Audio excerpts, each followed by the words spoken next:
America భీకర దాడులకు దిగింది.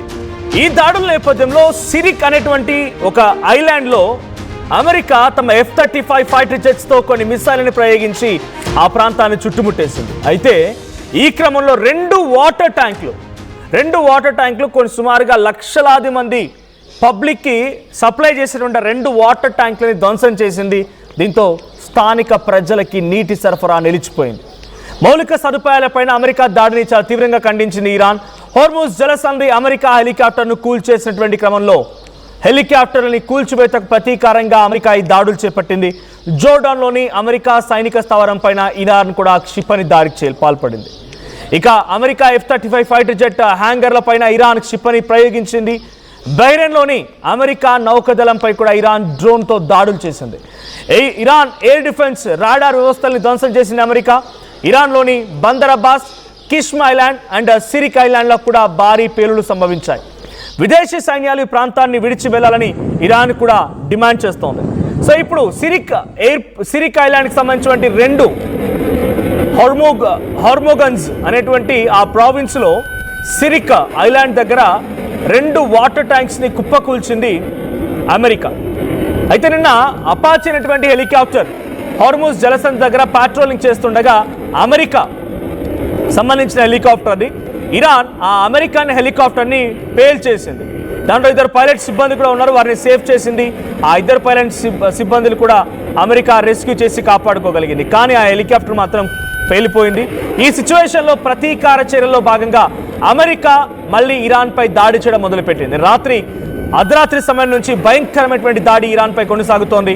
సిరిక్ ఐలాండ్, కుష్మ్ ఐలాండ్ అండ్ మరో కిష్మ్ ఐలాండ్తో పాటుగా ఇంకొకటి బందర్ అబ్బాస్ పోర్ట్, ఈ ప్రాంతాలపైన భయంకరమైనటువంటి దాడులతో అమెరికా రెచ్చిపోతోంది.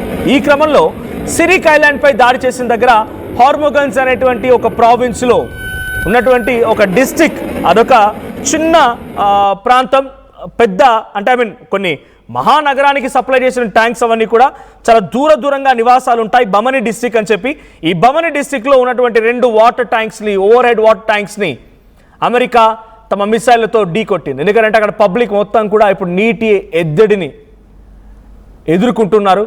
సో నీళ్లు కనీసం వాళ్ళ వినియోగం కోసం నీళ్లు అందుబాటులో లేవు.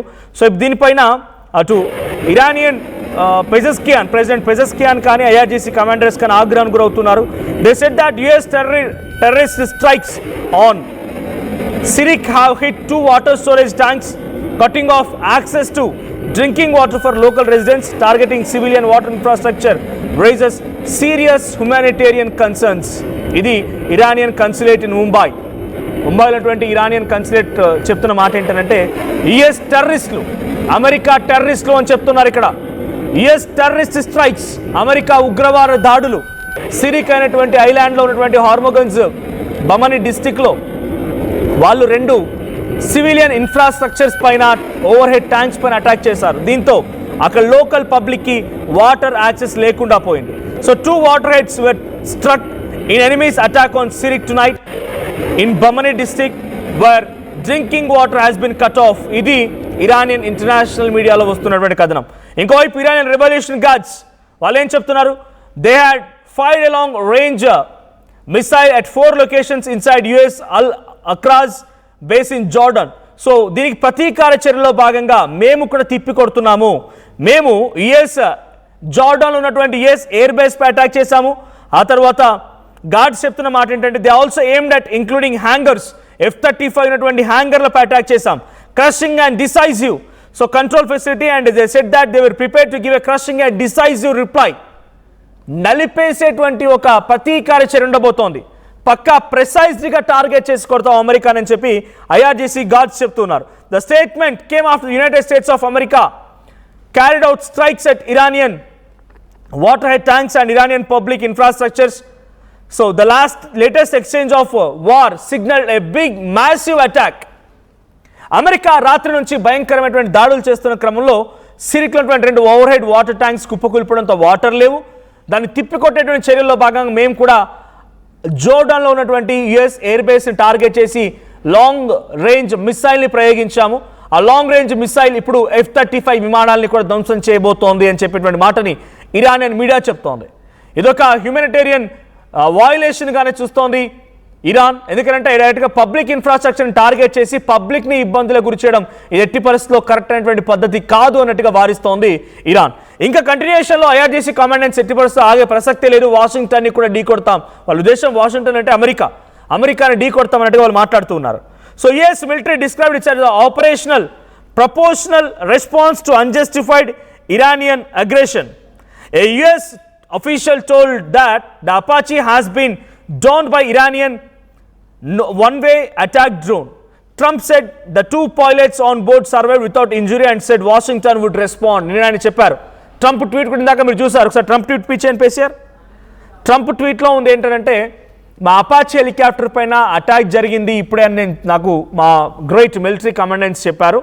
దానికి ప్రతీకార దాడి తప్పకుండా ఉంటుంది, డెఫినెట్గా దాడిని తట్టుకోలేరు ఇరాన్ అన్నట్టుగా డొనాల్డ్ ట్రంప్ కూడా ట్వీట్ చేయడం చూసాం. సో డొనాల్డ్ ట్రంప్ ట్వీట్కి సంబంధించిన అంశం తర్వాత మళ్ళింతగా రాత్రి నుంచి ఇరాన్పై వరుస అటాక్లు భయంకరంగా పెరిగిపోయాయి. సో ఈ ట్వీట్ చూడవచ్చు. ఈ ట్వీట్లో నాది ఉంది. I have just been informed by our great military that last night the Iranians shot down one of our highly sophisticated Apache helicopters while patrolling over the Strait of Hormuz. There were 2 pilots involved. Both are safe and uninjured. Nevertheless, the United States must of necessity respond to this attack. ఇది ఆయన tweet. ఆ tweet తర్వాత నుంచి రాత్రి నుంచి మళ్ళీ భయంకరమైనటువంటి దాడులు కొనసాగుతున్నాయి.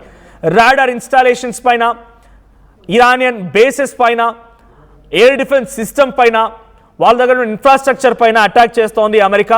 ఈ అటాక్ ఇంకా కొనసాగుతోంది. రాత్రి వరకు జరిగిన భయంకర అటాక్ తర్వాత ఇటువైపు నుంచి కూడా సమాధానంగా ఇరాన్ కూడా పలు మిసైల్ని ప్రయోగించింది. జోర్డాన్లో ఉన్నటువంటి అమెరికన్ ఎయిర్ బేస్ పైన కూడా అటాక్ చేసింది. అమెరికా ఎయిర్ బేస్ యుఎస్ అల్ అక్రజ్ అనేటువంటి ఎయిర్ బేస్ పైన అటాక్ చేసింది Iran. So Iran commandants central commandants కూడా తిప్పికొడతామని చెప్తూ ఉన్నారు. సెంట్రల్ కమాండెంట్స్ ఏమో డెఫినెట్గా ఇరాన్ని మేము అంతమొందిస్తామనేటువంటి మాటను మేము చెప్తున్నారు. సో ఇక్కడ మనం చూడవచ్చు ఇరానియన్ మీడియాలో వస్తున్న కథనం మేరకి ఎగ్జాక్ట్గా అక్కడ ఆ రెడ్ కలర్ డాట్ దగ్గర ఉండే వాటర్ ట్యాంక్స్ ఉన్నవి. సో సిరిక్ ఉండేది అక్కడే. సో ఇప్పుడు అక్కడే ఎగ్జాక్ట్గా అటాక్ జరిగింది. ఇరానియన్ మీడియా కథనాల్లో వస్తున్నటువంటి వార్త ఇది. అక్కడ వస్తున్నటువంటి కథనంకి సంబంధించి ఆ విజువల్ మనం ఆర్టీవీ స్క్రీన్ పై చూస్తూ ఉన్నాం. So reports of blast emerged from several parts of the southern Iran. ఇది దక్షిణ ఇరాన్లో ఉన్నటువంటి భాగం southern Iran. Early on Wednesday Iran's Fars news agency said explosions were heard in eastern parts of Hormozgan province. Hormozgan province అనేది Sirik island దగ్గర ఉంది. So దాంట్లో భయంకరమైనటువంటి దాడులు జరిగాయి. సౌతర్న్ ఇరాన్లో భయంకరమైనటువంటి పేలుడు శబ్దాలు వినిపించాయని చెప్తున్నారు. So Iranian foreign minister Abbas Araghchi did not directly comment on the helicopter incident but said foreign military forces operating near Iran were always exposed to the risk of accidents. ఎవరైనా సరే మాకు వ్యతిరేకంగా అక్కడ మీరు ఫారెన్స్ అని ఎవరైనా సరే foreign military operations will definitely be exposed to the risk of accidents. మీరు ఎవరైనా సరే అక్కడ గస్తీ కాస్తున్నామనో మా దేశానికి సంబంధించి కాకుండా ఇతర దేశాలకు సంబంధించినటువంటి ఏవి అక్కడికి వచ్చినా కూడా వదిలిపెట్టే ప్రసక్తి లేదు. ఇటువంటి రిస్క్ ఎదుర్కోక తప్పదు అని చెప్పి అబ్బాస్ అగార్చి చెప్తున్నారు. So at the same time ఆయన ఏం సజెషన్ ఇస్తున్నారు టు రెడ్యూస్ రిస్క్. మీరు ఒకరి కనుక ఈ రిస్క్ని తగ్గించుకోవాలనుకుంటే the best solution is for them to leave. మీకు అలా బతకాలని ఉంటే మమ్మల్ని వదిలేయండి, మా దగ్గర నుంచి దూరంగా ఉండండి. ఇది అబ్బాస్ అరాక్చి చెప్తున్న స్టేట్మెంట్. ఇన్ కంటిన్యూషన్లో బహ్రెయిన్లో కూడా ఈ దాడులు జరుగుతున్న US 5th fleet in Bahrain in retaliation for the US strikes on targets in southern Iran earlier. So బహ్రెయిన్లో అటాక్ జరుగుతూ ఉన్నాయి. The guard said fighting was continuing and warned of a more severe response if what they called continued US aggression went on. So Bahrain పైన కూడా US ప్రతీకార చర్యలో భాగంగా దాడి చేస్తోంది ఇరాన్. సో బహ్రెయిన్లో ఉన్నటువంటి ఎయిర్ బేసెస్ పైన కూడా అటాక్ చేస్తోంది. Before the US strikes Iranian state media had quoted a military source as saying that Iran had not carried out any offensive air operations in the Strait of Hormuz in the previous 24 hours. So అంతకంటే ముందు మేము ఎటువంటి operation దిగలేదు. ఎప్పుడైతే వాళ్ళు ఈ Apache helicopter రంగంలోకి దించి అక్కడ పాట్రోలింగ్ చేస్తారు అప్పటి నుంచే మేము దాడి చేయాల్సి వస్తోంది. But one thing is clear, Iran would give a decisive response. తప్పకుండా అంతకంతకి సమాధానం చెప్తాం.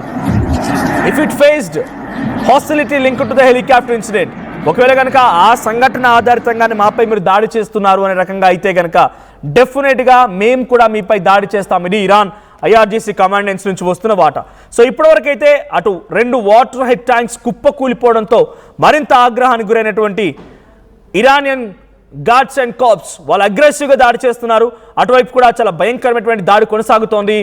బహ్రెయిన్ పై అటాక్ కానీ, తర్వాత అటున్నటువంటి కొన్ని ప్రాంతాల కీలకమైనటువంటి జార్డాన్లో కానీ ఈ ప్రాంతాల అటాక్స్ జరుగుతున్నాయి. ఎయిర్ బేసెస్ని కుప్పకూల్చే ప్రయత్నం ఇరాన్ చేస్తోంది. సో ఇప్పుడు ఇది ఎక్కడి వరకు వెళ్తోంది, ఇంకా ఎన్ని రోజుల పాటు కంటిన్యూ అవుతుందని అని ఒక ఆలోచన చేస్తే మాత్రం డెఫినెట్గా ఇది ఒక క్వశ్చన్ మార్క్గానే ఉంది. ఆ క్వశ్చన్ మార్క్ ఇంకా కంటిన్యూ అవుతుందా, యుద్ధానికి ముగింపు పలుకుతుందా, చూడాలి ఏం జరుగుద్దో.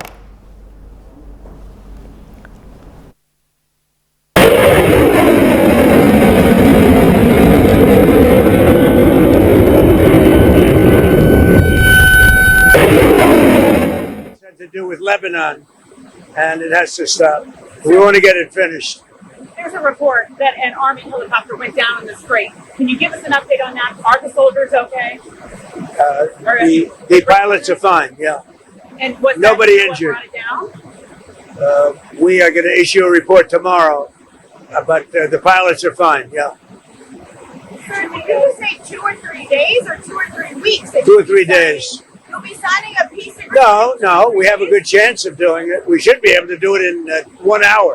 If you want to know the truth, it's had to do with Lebanon,